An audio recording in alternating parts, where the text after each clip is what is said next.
guys, it's me, Red, and I'm back with another tutorial. Alright, so I got a couple of comments asking for an OBS tutorial, so that's what I'm going to do right now. Anyways, here, I need to open another OBS, so that way I can kind of show you, or if it'll let me. Oh, I guess, well, it might. Hold on. Oh, never mind. It won't. Okay. Anyways, I'm just going to show you really quick kind of the basic ways to get your recording software working. One of the biggest problems most people have is mainly just getting confused because, yes, it does look intimidating, but I'm here to help. I'm here to help with that. So, what you're going to want to do is you're going to want to click Settings. And for the people who know how to use OBS but have really bad frame rate, this is the part I'm going to show first. So you're going to click on Settings, and you're going to go to Encoding. Okay, so it's the second one down from General. And my settings, now, of course, what you might have on yours is 955 for the max bitrate and buffer size. So for me, all I know, now this is just really simple knowledge, max bitrate clears up lag. Buffer size kind of helps with that a little bit too. So that's just common knowledge in my understanding, okay? So what you're going to want to do is you need to make sure custom buffer size is unchecked. You can't have that on. You're going to, and you know, so if you have yours at default settings, which is 955, you're going to want to change that to about 2000. Now, depending upon your computer, you're going to want to play around with those numbers a little bit, because the higher you go, the, in a sense, better your, or less lag you'll have, okay? So I have mine set to 8000, and if you've watched some of my earlier, not earlier, but if you've watched my Minecraft videos, my more recent stuff, you'll notice that the lag is pretty much gone. I do have a lot of data on my computer, and that could affect kind of my lag and stuff, and that's pretty much just because I have a whole bunch of old videos that I need to get rid of. But anyways, make sure that your computer doesn't have a lot of data on it. I am sadly making that mistake, but not to worry. It'll still work just fine. You'll notice a huge difference if you change this number only. So try 2000 or try 8000 or any numbers in between there. You can go higher if you have to, but I necessarily wouldn't recommend it. Now, for the people who are more of a beginner at this kind of stuff, I'm just going to kind of go through and show you how to use this main panel right here. So, if you wanted to make a video, okay, let's say, or if you want to live stream, what you're going to want to do is you're going to want to click Scenes. So you would right click and you would click on Add Scene. So let's see if I can do that. Yes, I can. And then you're just going to name your scene, like, now for the sake of the video, TEST, test, okay? And then click Enter.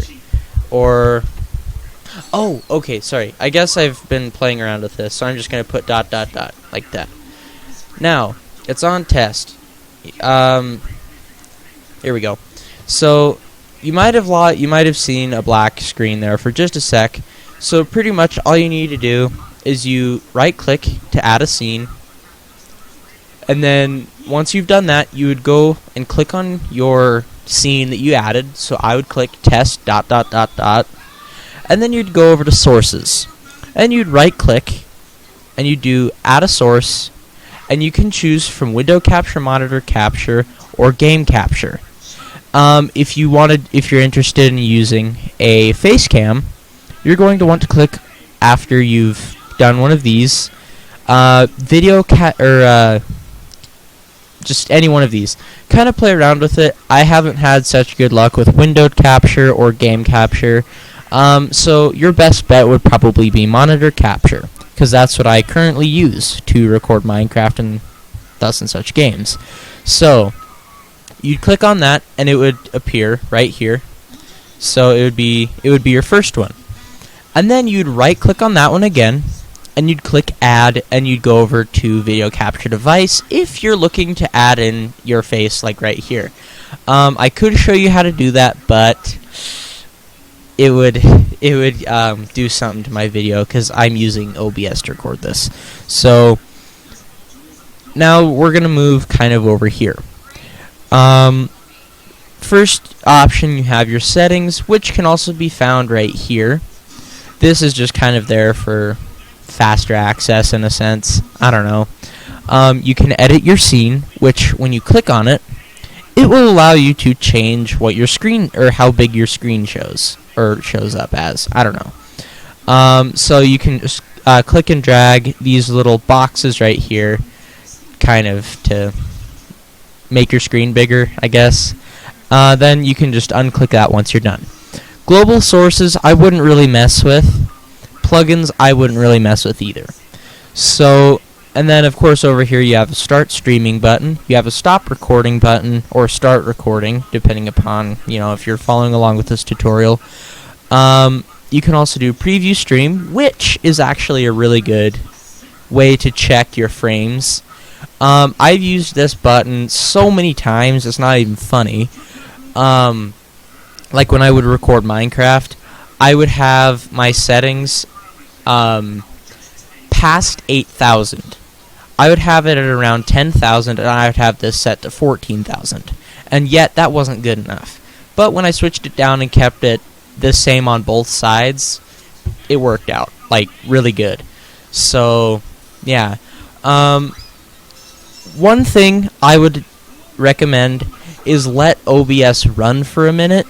Otherwise, once you immediately fire it up, it could cause a little bit of lag. So let your computer kind of get used to the lag, in a sense. I don't know why this works. It just does. It works for my computer. So, I wouldn't just open up OBS and then immediately hit record. Like Minecraft or anything, whatever game you're planning on playing, I wouldn't just open it up and play. Well, there's one more thing I need to run past you. If you are playing any sort of game like Diablo 2, I'm not sure of any other games. Well, yes, I am. The games that are on a disc, those will completely get rid of this bar down here, your tools bar, quick access. It'll get rid of that completely. So, what you need to do is you need to click, like if I were to record Diablo 2, I have a scene for that. So I would click it, and I'd already have my thing checked, and it's monitor capture. You need to use monitor capture, otherwise you cannot record Diablo gameplay at all. Also, when you're in the game, if you have a hotkey set, which is something I forgot to go over, sorry. So you're going to go to settings, and to set a hotkey, what you're going to do is all you need to do is just go down to broadcast, and then find start recording, which should be 2 down from here, or right under stop stream. You're going to find start recording, and then all you have to do is click on it and select your button, and then to stop record you click on it and set your button. I use the arrow keys, so it wouldn't work very well on a laptop. Like if you're playing Minecraft and you use the touchpad, that is not that's not, I don't know, like that it's not, I forgot the word. Oh well. It's not required, so it wouldn't make much sense. Okay, so that about does it. Those are just kind of pointers, kind of showing you how you should record with OBS and just a little bit of common knowledge. I started to get kind of frustrated with Diablo, and the reason why I ran that by you is just so that way you guys don't get frustrated on trying to record it. So yeah, I guess that about does it for this relatively 10-minute long tutorial. I can do a Handbrake tutorial on just kind of showing you how you can shrink your file size. One nice thing you have, or that OBS has, is it will shrink the file for you, making your YouTube uploads much faster. That's always a plus. So that about does it for this tutorial. If you enjoyed it, leave a like, share this tutorial with your friends, family, neighbors, bricks, I don't know, grandma, whoever is interested in like live streaming, because that is also what this software does too. So yeah, share this video with anybody who needs help. If you would like me to simplify it a little bit more, I can also do that too. So that about does it for this video. Please leave a like if you enjoyed it, and I guess that about does it for me. Hope you all have a pleasant web surfing experience and good day, fellow Team Fueled members. And I will see you all in the next video. Bye now.